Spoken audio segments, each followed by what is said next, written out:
You are born into basketball, not into greatness.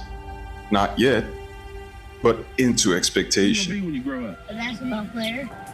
Your name is Wardle Stephen Curry II, and everyone already knows your father, Del Curry. The sharpshooting veteran, that's your legacy, and also your curse. Let's explore why being a legend takes so much time and sacrifices only end up being ridiculed and underappreciated. You grew up in Charlotte, North Carolina. Your dad's on the road with the NBA, so it's your mom, Sonia, who makes sure you train every single day.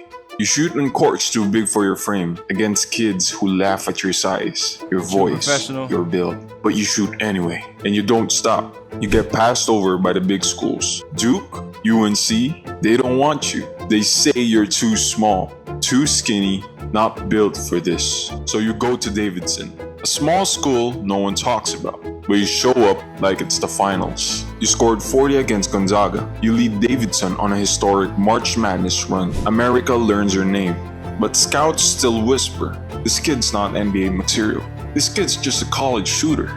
This kid cannot hold up in the NBA. But you entered the draft in 2009. 6 teams pick someone else. And the suddenly, Golden State Warriors select Stephen Curry from Davidson a College. team with no recent glory. The A city 6'3" junior that expects you to save them. You step into the league with boyish looks and brittle ankles. You get hurt a lot. Tape becomes your second skin. Fans wonder if you'll ever stay healthy.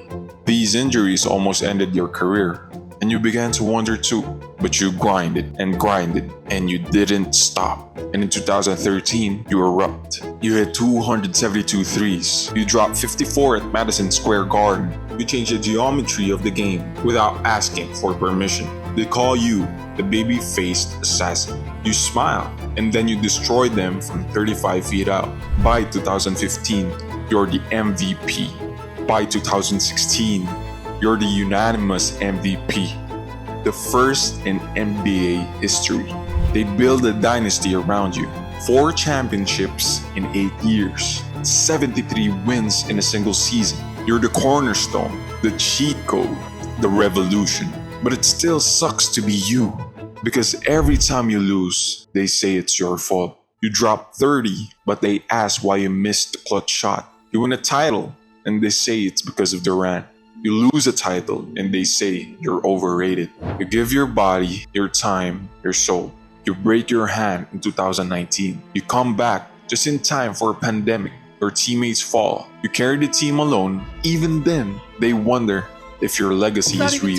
You lead your team to one more ring in 2022. You cry holding the trophy, not because you're happy, but because you wonder this might be the last time they finally give you your flowers. You don't chase the spotlight, you chase respect.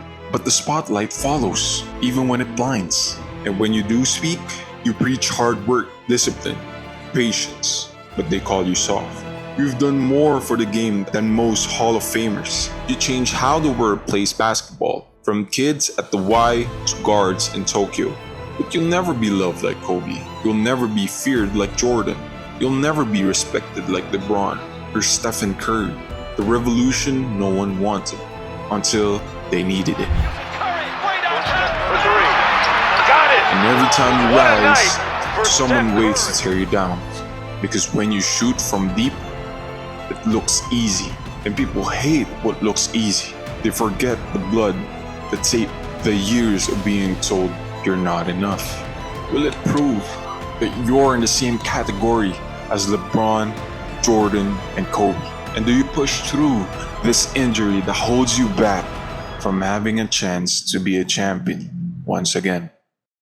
So yeah, you're Curry, the greatest shooter in history, and the guy who ruined the league and saved it. But man, sometimes it sucks to be you.